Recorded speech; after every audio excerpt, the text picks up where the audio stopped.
Chapitre 8e. Une réunion romantique.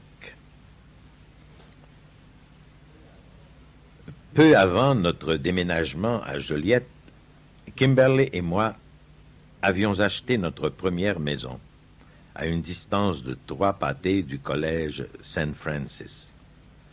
Nous aménageâmes moins d'1 mois après que Kimberly eut donné naissance à Hannah, à Milwaukee. Elle se remettait encore de sa 3e césarienne, et j'avais à peine terminé mes cours de langue en passant mes examens de français et d'allemand. En même temps, je devais préparer les 4 cours que j'allais enseigner dans moins de 2 semaines. Travailler avec des étudiants du niveau collégial s'avéra intéressant et gratifiant. J'appris vite que très peu, peut-être même aucun de mes étudiants, avaient une connaissance même élémentaire de leur foi.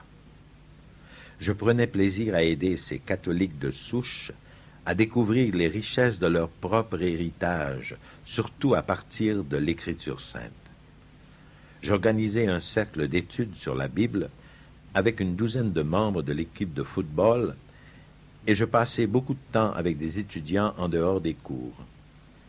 Vivre si près du collège offrit un véritable avantage dans le développement des relations humaines. En 3 ans, je découvris aussi qu'il faut plus que le désir sincère de quelques membres de l'administration et du corps enseignant pour donner son identité catholique à un collège qui s'est profondément enfoncé dans l'esprit du temps. Par moments, ce fut un véritable combat. J'eus ma première confrontation avec des catholiques qui avaient abandonné leur foi, mais qui ne voulaient pas lâcher leur poste de commande.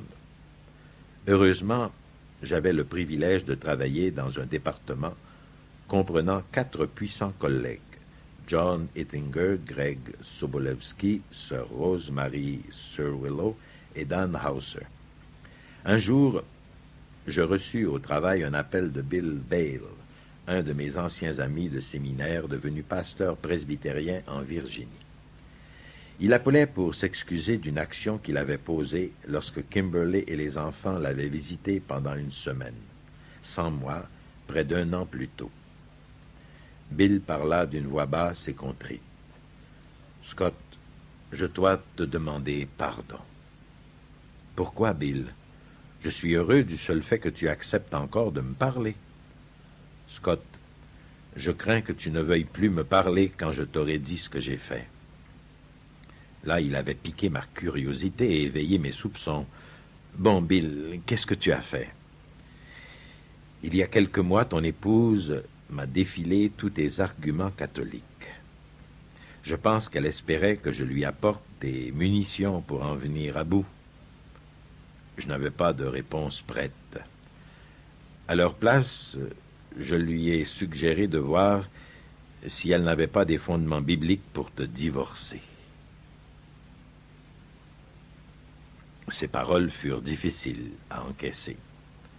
Mais j'étais tellement content qu'il accepte de nouveau de me parler que je me remis rapidement. « Ça va, Bill, tu sais bien que moi-même, en une situation semblable, il y a 5 ans, j'aurais insisté en faveur d'un divorce. » Bill eut un silence. Puis il prit une profonde respiration. « Il y a encore une autre chose, Scott. Je n'étais pas certain de pouvoir encaisser de sitôt un 2e coup. Eh bien, qu'est-ce que c'est, Bill? » Eh bien, j'ai dit à Kimberly que je reviendrais la voir dès que j'aurais trouvé des arguments solides pour réfuter tes idées catholiques. Oui, alors continue.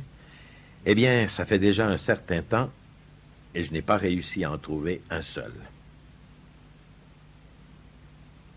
J'avais de la peine à réprimer un air de triomphe. C'est l'offense la plus pardonnable qui soit, Bill.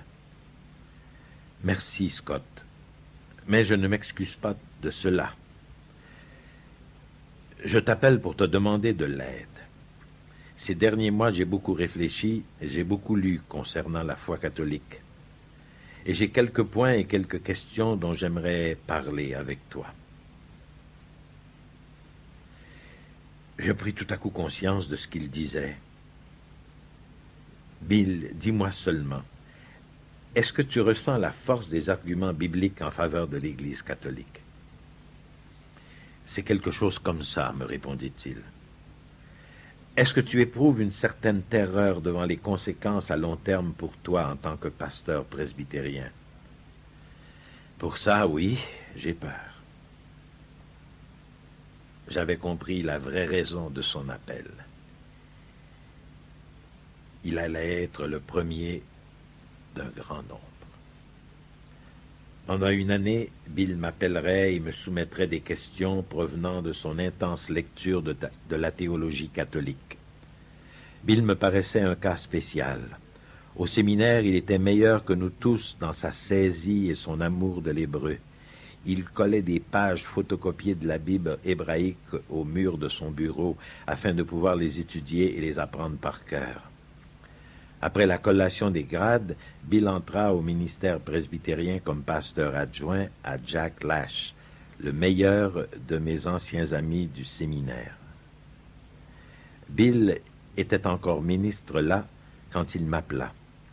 Dans le bon vieux temps, quand j'étais encore calviniste, Jack m'avait invité à prêcher à son ordination et à son entrée en fonction. Depuis que j'étais devenu catholique, il ne voulait plus me parler. Après des mois d'études et de débats téléphoniques périodiques, l'orientation de Bill devint claire. Sa recherche le conduisait de plus en plus vers Rome. Jack et les aînés de son Église intervinrent pour essayer de contrecarrer sa défection possible. Par moments, cela devint méchant et désagréable, ce qui eut comme unique effet d'intensifier la volonté de son épouse d'étudier le catholicisme avec parfaite équité. Par conséquent, tous les deux, de même que Kimberly, continuèrent leur lecture et en discutèrent de plus en plus. Jusque-là, mes approches par confrontation avec Kimberly n'avaient rien donné de bien. Les tentatives pour l'amener à débattre ne portaient pas fruit. Les livres que je pouvais recommander devenaient autant de livres mis sur la liste noire. Dieu essayait de m'enseigner à prendre mes distances afin que l'Esprit Saint ait plus de place pour manœuvrer. Plutôt que de présenter des arguments apologétiques, je revins au partage de mes sentiments personnels, non pas comme une nouvelle stratégie pour la manœuvrer et la manipuler avec plus d'efficacité. C'était l'unique moyen d'agir avec amour et respect dans le contexte de nos différends. J'acceptai graduellement la possibilité que Kimberly puisse ne jamais devenir catholique, et sa conversion ne serait pas mon projet perpétuel. Après notre arrivée dans notre nouveau milieu, où nous avons commencé à faire la connaissance de nouvelles personnes, Kimberly et moi avons rencontré la sorte d'anticatholique la plus coriace que nous ayons vue jusque-là. Il s'agit de l'ex-catholique fondamentaliste. Contrairement aux protestants anti-catholiques typiques, qui prenaient plaisir à d'intenses débats bibliques sur des points catholiques comme Marie et le pape, les ex-catholiques fondamentalistes que nous rencontrions étaient tellement pleins de rage et de ressentiment contre l'Église qu'ils rendaient toute discussion rationnelle impossible. Ils me considéraient comme un possédé du démon et pressaient Kimberly de ne pas m'écouter, vu que Satan se servait de moi pour l'attraper avec ses mensonges. Avec une femme indépendante et intelligente comme Kimberly, un tel conseil ne pouvait produire que son contraire. La plupart du temps, j'anticipais avec plaisir de converser avec des fondamentalistes anticatholiques préoccupés de mon salut. J'appréciais leur zèle évangélique. Un soir, au souper, je rapportai à Kimberly une conversation que j'avais eue durant la journée avec un fondamentaliste qui s'était mis à m'évangéliser dès qu'il eut appris que j'étais catholique. Il commença évidemment en me demandant « Êtes-vous né à nouveau ?» Je répondis « Oui, c'est fait, mais que voulez-vous dire par cela ?» Il parut intrigué. « Avez-vous accepté Jésus-Christ comme votre Seigneur et Sauveur personnel ?» Je lui fis un large sourire et dis « Bien sûr, mais ce n'est pas pour cela que je suis né de nouveau. Je suis né de nouveau parce que le Christ a fait en moi au moyen de l'Esprit Saint lorsque j'ai été baptisé. Il ne semblait toujours pas comprendre, de sorte que je continuai. Voyez-vous, la Bible ne dit à aucun endroit que vous devez accepter Jésus-Christ comme votre Seigneur et votre Sauveur personnel. C'est très bien de le faire, mais ce n'est pas ce dont parlait notre Seigneur lorsqu'il a dit à Nicodème, dans Jean 3:3, qu'il devait naître à nouveau. Jésus a expliqué ce qu'il voulait dire en disant 2 versets plus loin. Il faut naître de l'eau et de l'esprit, ce qui réfère au baptême. Jean l'indique à son lecteur. Aussitôt après avoir terminé de rapporter la rencontre de Jésus avec Nicodème, au verset 2, 22, 21, il raconte dans le vers suivant, « Après cela, Jésus se rendit avec ses disciples dans le pays de Judée où il séjourna avec eux et il baptisait. » Et quelques versets plus tard, Jean rapporte comment les pharisiens avaient entendu dire que Jésus faisait et baptisait plus de disciples que Jean. En d'autres mots, quand Jésus dit que nous devons naître de nouveau, eh bien, il parle du baptême. J'avouai à Kimberly que j'en avais peut-être trop mis. Je lui expliquai qu'à mon avis, les fondamentalistes avaient tort de supposer que les catholiques ne sont pas véritablement des chrétiens parce qu'ils n'utilisent pas certaines phrases de la Bible de la même façon qu'eux. Surtout que les fondamentalistes n'interprètent pas ces phrases en accord avec leur contexte original. Elle était entièrement d'accord. Peu de temps après, je revins d'un congrès de théologiens tenu à l'université franciscaine de Steubenville. C'était ma première visite à cette université.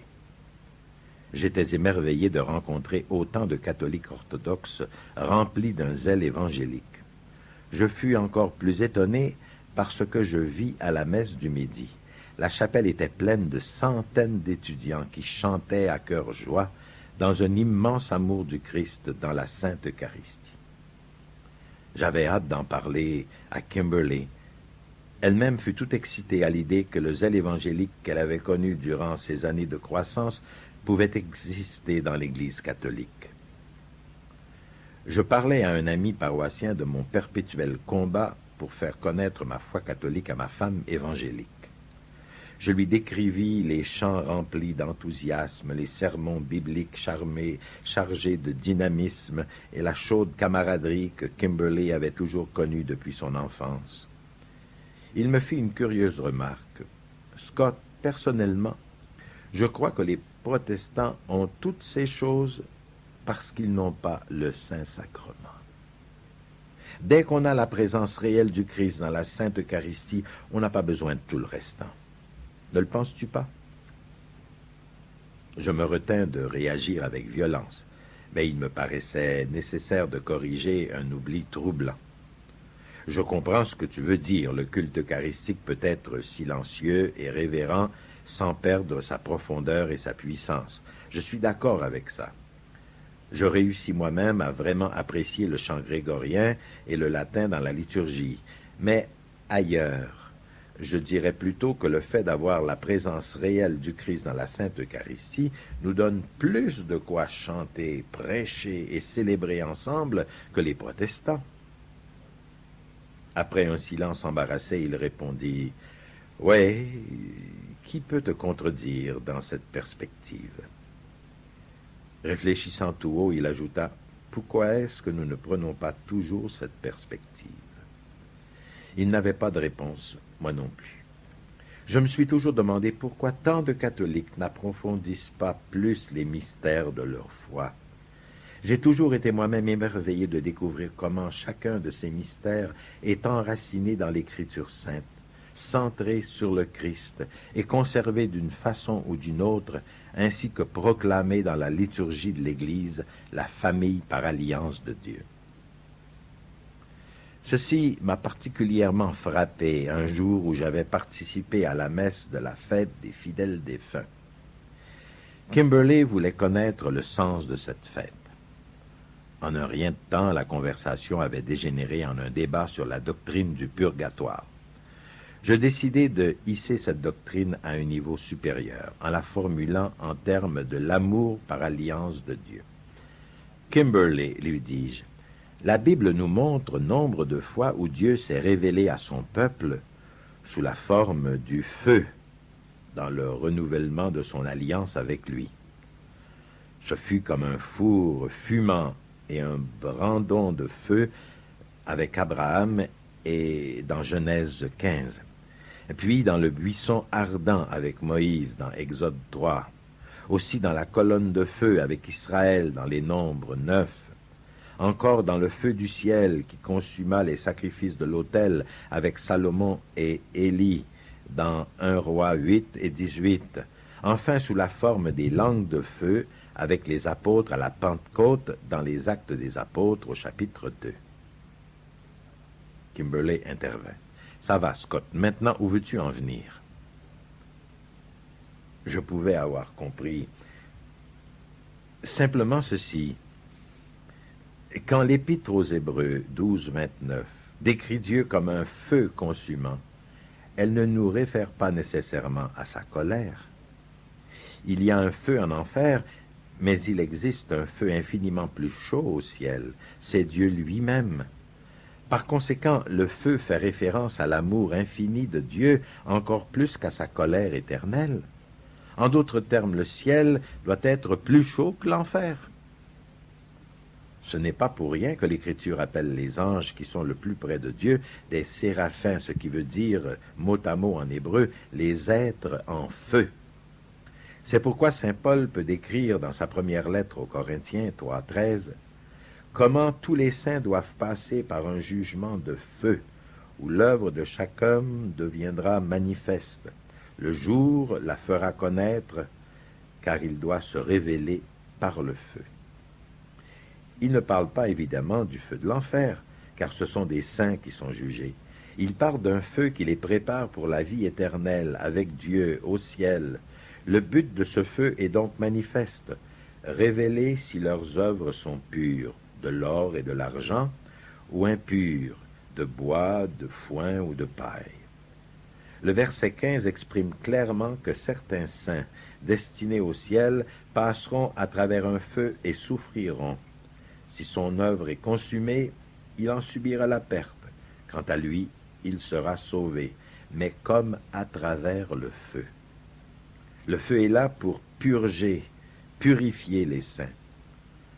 Cela veut dire que c'est un feu de purgatoire, un feu purificatoire, un feu qui purifie et prépare les saints pour qu'ils puissent être enveloppés pour toujours dans le feu brûlant de la présence aimante de Dieu. J'en avais beaucoup dit, peut-être trop. J'attendais avec une certaine appréhension la réaction de Kimberley, qui avait jusqu'ici manifesté de la colère et de la frustration chaque fois que j'avais soulevé le sujet du purgatoire. Voilà qu'elle demeurait assise, silencieuse et réflexive. Je voyais dans ses yeux qu'elle évaluait ce qu'elle venait d'entendre. Je décidai cette fois-ci de ne pas pousser plus avant. Au milieu de la session d'automne 89, je reçus un appel téléphonique tout à fait inattendu de Pat Madrid, des Réponses catholiques, Catholic Answer, une des meilleures organisations apologétiques du pays. Installée à San Diego, Réponse catholique a été fondée par Carl Keating, l'auteur de Catholicisme et fondamentalisme, le livre le plus utile que je connaisse pour aider les gens à répondre aux attaques fondamentalistes contre l'Église. Ce fut agréable d'entrer en contact avec des gens aux préoccupations semblables aux miennes. Nous sommes demeurés en contact constant les quelques semaines suivantes. Alors que je leur parlais de mon avenir professionnel, ils manifestèrent l'intérêt de me faire venir chez eux en avion en vue d'une entrevue informelle et pour que je donne une conférence dans la soirée à l'église Saint-François de Sales à Riverside, en Californie, ce qui advint. Après 3 années et demie de recherche de personnes d'une commune mentalité, ma rencontre avec Carl et Pat fut comme une oasis. Le samedi après-midi, je dactylographiais rapidement, dans le bureau de Réponse catholique, le schéma de la conférence que j'offrirais en soirée. Cela devait être un témoignage d'1 heure racontant ma conversion à la foi catholique, suivie d'une période de questions et de réponses. La conférence serait semblable à celle que j'avais faite une 12aine de fois déjà, mais cette fois-ci, elle allait avoir une différence. Elle deviendrait la cassette, autrement connue sous le titre de « Un ministre protestant devient catholique ». 10 minutes avant que je ne commence, on me présenta Terry Barber, des Communications Saint-Joseph, et qui montait hâtivement un équipement d'enregistrement pour ma conférence. Pendant qu'il s'affairait au microphone, il m'expliqua que son épouse Danielle et lui rentraient justement de leur lune de miel à Fatima, au Portugal. Il expliquait aussi son retard. Il avait enregistré des conférences à 5 endroits différents ce jour-là.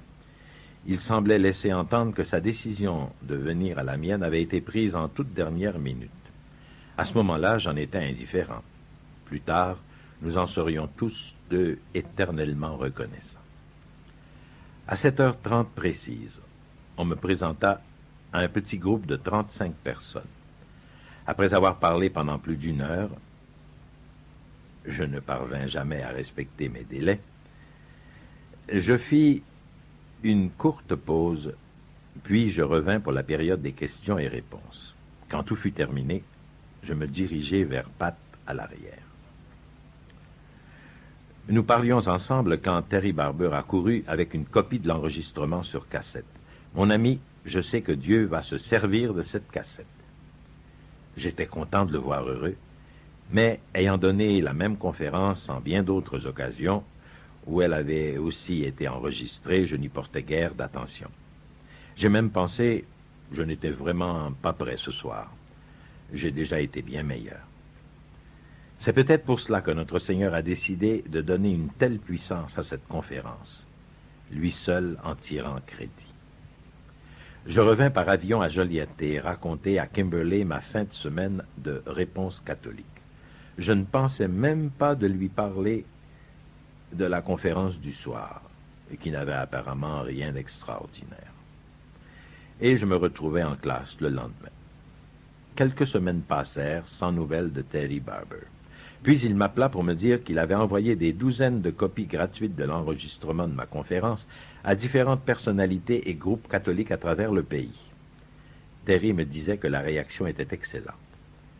J'ignorais alors que cet enregistrement allait changer nos 2 vies, de même que celle de nos épouses. « Ce n'est pas étonnant, lui répondis-je. Que pourrait-il sortir d'autre d'une telle entreprise? Je pense, Terry, que tu as la détermination d'un apôtre. » J'appris qu'une copie avait été envoyée à l'évangélisateur catholique, l'abbé Ken Roberts, qui, après l'avoir écouté, en commanda aussitôt 5000 copies, qu'il se mit alors à distribuer à travers le pays. Mentionnant cet enregistrement sur les ondes du réseau de télévision de la Parole éternelle, l'abbé Ken me valut une invitation à l'émission Mère Angelica en direct, quelques mois plus tard. Carl et Pat m'avertirent. « Scott, ta vie va très bientôt prendre de la vitesse et tu vas devenir très occupé. » Ils avaient raison, et ils en furent en bonne partie responsables. Une de nos premières activités communes eut lieu peu après la sortie de la cassette. Réponse catholique organisa un débat public de 3 heures entre moi et le docteur Robert Knudsen, professeur de théologie systématique et d'apologétique au séminaire de théologie de Westminster. Durant la première partie de la soirée, nous avons débattu de la sola scriptura et durant la seconde moitié de la sola fide. J'avoue avoir éprouvé une bonne peur en me préparant à débattre avec un savant de calibre mondial sur les 2 questions les plus importantes qui divisent les protestants et les catholiques. Jamais je n'aurais rêvé d'un résultat aussi favorable. D'abord, à la fin de la rencontre, les étudiants de la salle au séminaire de Westminster manifestèrent leur surprise et leur intérêt. Mais ce qui était beaucoup plus important, dès mon retour à la maison, Kimberly mit la cassette en marche et écouta tout le débat. 3 heures plus tard, elle était abasourdie. Elle répétait: « Je ne parviens pas à croire ce que j'ai entendu. » J'étais excité. Je ne perdis pas un moment et lui tendis une copie de la cassette. C'était la première fois qu'elle entendait mon témoignage depuis que j'étais devenu catholique. Les événements se précipitèrent. Dr. Alan Schreck, président du département de théologie de l'université franciscaine de Steubenville, m'appela. Il m'avisa qu'un poste serait ouvert dans son département l'année académique suivante, 1990-91, et me suggéra d'envoyer un curriculum vitae.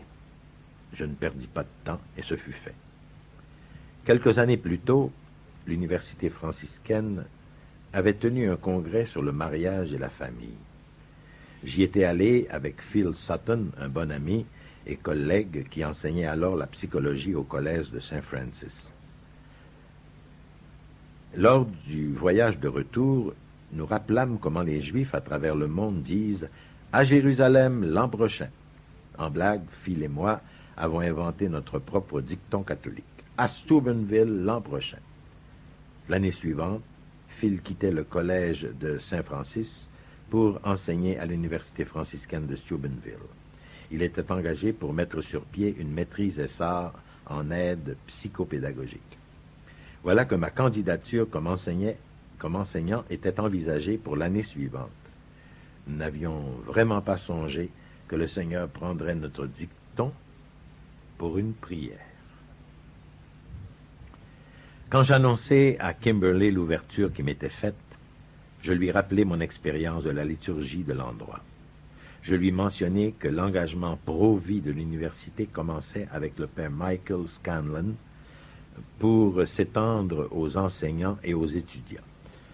Je lui dis que l'université franciscaine avait plus de 100 étudiants prenant une majeure en théologie, ce qui battait l'université catholique et Notre-Dame, en plus d'un programme de maîtrise SR en théologie avec une concentration sur le mariage et la famille. Pour la première fois en plus de 5 années, nous prions d'un même cœur. Durant les vacances de Noël, nous sommes allés à Steubenville pour une première entrevue avec le père Scanlon et le docteur Schreck. Le jour précédant notre départ, Kimberly eut une seconde fausse couche. J'étais écrasé et Kimberly était dévastée. Vers la fin de l'entrevue, Kimberly raconta ce qui venait de nous arriver. Elle demanda au père Scanlon, à lui un prêtre catholique, de prier sur elle. Sans la moindre hésitation, il se leva, sortit de derrière son bureau, plaça ses mains sur les épaules de Kimberly et demanda à Dieu de lui apporter la grâce de la guérison. Durant l'entrevue, le père Scanlon nous avait parlé des difficultés qu'il avait lui-même connues par le passé avec certaines doctrines et dévotions mariales. Ce fut une consolation pour Kimberly d'entendre parler des efforts nécessaires à un prêtre catholique pour accéder à la compréhension et à l'appréciation de Marie. Elle écouta avec attention sa découverte récente du caractère biblique et centré sur le Christ de la doctrine et de la dévotion mariale, lorsqu'elles sont correctement comprises et pratiquées selon la façon de Vatican II. Ce fut court, mais efficace. Après quelques semaines, je m'envolai pour une seconde entrevue et une conférence auprès des étudiants. Les deux allèrent très bien. Ma rencontre avec Alan et Nancy Schreck fut particulièrement cordiale. En plus d'être des hôtes affables, ils devenaient d'excellents amis. Quelques jours après mon retour à la maison, Alan appelait pour confirmer qu'on m'offrait le poste. À ce moment-là, nos prières pour une direction de Dieu n'étaient plus indifférentes. Nous acceptâmes l'emploi avec allégresse. Curieusement, j'étais encore incertain comme jamais auparavant de la position de Kimberley face aux questions catholiques. J'apprenais enfin la leçon de Gil Kaufman, un bon ami de l'Opus Dei, cherchait à me faire entrer dans la tête. Occupe-toi de ta femme et lâche la doctrine. Je m'envolai vers la Californie comme orateur invité à une rencontre nationale sur l'apologétique organisée par Réponse catholique. Bien des gens présents avaient entendu la cassette et me posaient des questions concernant Kimberley. Après mon exposé, la première question fut en quelque sorte celle-ci. « Scott, nous avons entendu votre enregistrement d'il y a quelques mois. Dites-nous où en est votre épouse dans ses réflexions concernant la foi catholique. » C'était embêtant, je dus avouer que je l'ignorais. Plus tard dans la soirée, j'appelai Kimberley chez les Shrek de Schrebenville, où elle était pour la fin de semaine à la recherche d'une maison. Quand je lui rapportai que bien des gens au Congrès avaient entendu mon enregistrement et aimeraient savoir où elle en était elle-même, je lui demandai si elle voulait que je leur transmette un mot de sa part. Sa réponse me prit tout à fait de court. Après un silence, elle me dit « Dis-leur que, pendant que je roulais vers Steubenville hier, mercredi décembre, après avoir mûrement réfléchi et beaucoup prié, il est devenu clair que Dieu me demandait d'entrer à la maison à Pâques. » Nous sommes tous les deux demeurés muets pendant plus d'une minute. Puis les larmes, les prières et la joie éclatèrent. En un rien de temps, tout le monde au Congrès était au courant. Kimberley allait être reçu dans l'église, à l'église Saint-Patrick à Joliette, lors de la Vigile pascale de 1990. Curieuse ironie, 5 ans plus tôt, 1990 avait été la date que nous avions décrétée comme la plus tôt pour mon entrée dans l'Église. Ma date devint la sienne. La joie d'anticipation de la réception de Kimberley fut souvent débordante et rendit particulièrement difficile l'acquisition de l'esprit pénitentiel du carême. Notre célébration de la Semaine sainte n'avait jamais été aussi forte.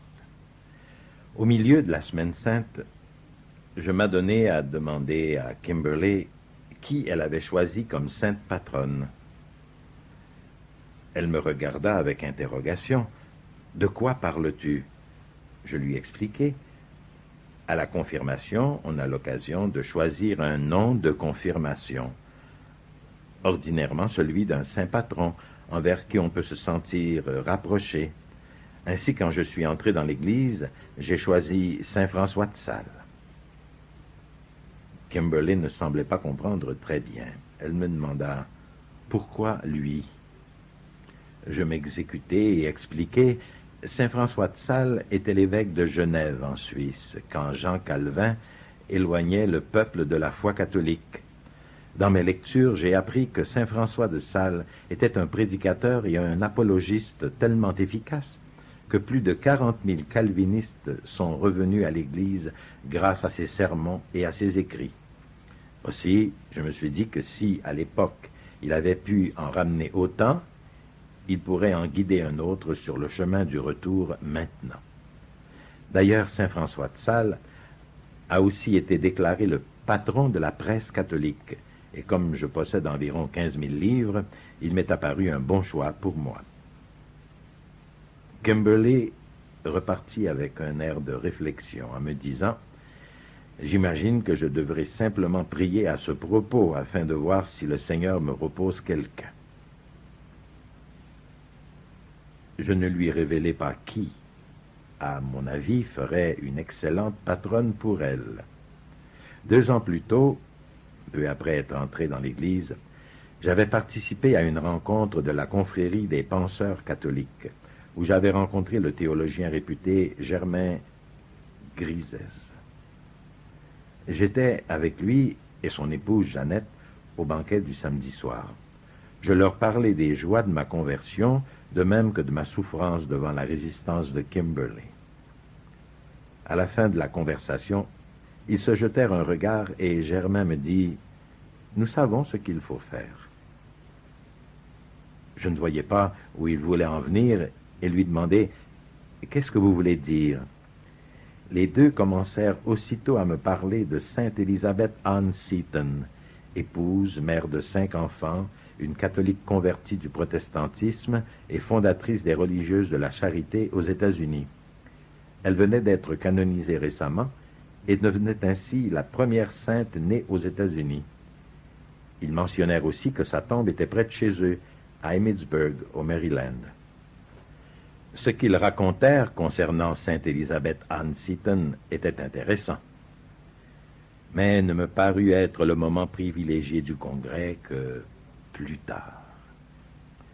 En dedans d'une semaine, j'avais reçu un colis postal. Adresse de retour, Germain et Jeannette Grisès. Je devinai qu'il devait contenir du matériel catholique. Aussi, je l'apportai dans mon bureau pour l'ouvrir afin d'éviter d'angoisser Kimberley. Il contenait une biographie de Sainte Élisabeth Ann Seton par Joseph Durbin, de même qu'un objet que je n'avais jamais vu auparavant, un petit reliquaire contenant une relique de Mère Seton. Je ne savais pas le moindrement quoi faire avec un reliquaire. Aussi m'informai-je auprès d'un ami catholique. Après quoi, je commençai à porter la relique dans ma poche. Elle me rappelait, dans les moments tendus entre Kimberley et moi, de la confier au Seigneur sous le patronage et l'intercession de Mère Seton. Un jour, l'inévitable se produisit. En vidant mes poches pour la lessive, Kimberley découvrit le reliquaire. « Scott, qu'est-ce que c'est ?» Je figeai. Avec une nervosité qui échappait à mon contrôle, je bégayai. « Ce n'est rien, Kimberley, rien du tout. Tu ne voudrais pas le savoir, d'ailleurs. » Elle me regarda soupçonneusement pendant un certain temps. Je voyais qu'elle craignait qu'en demandant d'en savoir plus, je lui expliquerais quelque chose dont elle ne voulait pas entendre parler. Et puis, elle me le rendit. Avec un mélange de prudence et de crainte, je cessai de porter le reliquaire sur moi et le déposai plutôt au fond du tiroir de mon bureau. J'avais aussi mis la biographie en quelque part au fond d'une tablette de livres. Je me rends compte maintenant que je n'aurais pas dû être surpris 2 ans plus tard, mais je le fus. Le jour où j'avais parlé à Kimberley de son nom de confirmation et de sa sainte patronne, au moment où je m'apprêtais à me mettre au lit, je demandai « Qu'est-ce que tu lis là, Kimberley ?» « C'est un livre au sujet de Sainte Élisabeth Ann Seton. » Je mettais mon pyjama quand je m'arrêtai subitement. « Kimberley, où as-tu déniché ça ?» Avec un air de nonchalance, elle me répondit « Eh bien, Scott, je fouillais dans tes livres aujourd'hui et je suis tombé sur celui-ci. » Des frissons me jouaient dans la colonne. « Eh bien, qu'en dis-tu » ? À vrai dire, ajouta-t-elle pleine d'excitation, ça fait des heures que je la lis et je pense, Scott, que j'ai trouvé ma sainte patronne. Ou c'est elle qui t'a trouvé, pensai-je. Je parvins seulement à marmonner « Ah oui ?» Je ne savais plus où se situait la frontière entre la communion des saints et le monde imaginaire. Je m'assis sur le lit et lui racontai ce qui s'était passé 2 ans plus tôt. Après quoi, je lui donnai la relique. Nous avons terminé cette journée avec une courte prière de remerciement à Dieu et à sa merveilleuse fille, notre sœur spirituelle en Jésus-Christ, Sainte Élisabeth Ann Seton. La grande soirée arriva enfin. Kimberley partit 1 heure plus tôt pour la messe de la Vigile pascale, afin que l'abbé Méménas puisse entendre sa première confession. Au milieu de la messe, Kimberly me tendit un billet. Je le pris et je lus les mots suivants. Mon très cher Scott, je te suis tellement reconnaissante pour toi-même et pour ce chemin que tu nous as ouvert. Je t'aime. Kimberly. J'étais trop saisi de joie pour dire quoi que ce soit. Mais mon sourire et mes larmes révélaient tout à Kimberly. Nous avons communié à l'Eucharistie pour la première fois ensemble ce soir-là. C'était le point culminant approprié à une vertigineuse histoire d'amour, alors que mon épouse et moi-même étions entièrement réunis dans le Christ et son épouse, l'Église. Vu la longueur de ce chapitre 8e, le témoignage de Kimberly fera l'objet de la prochaine émission en entier.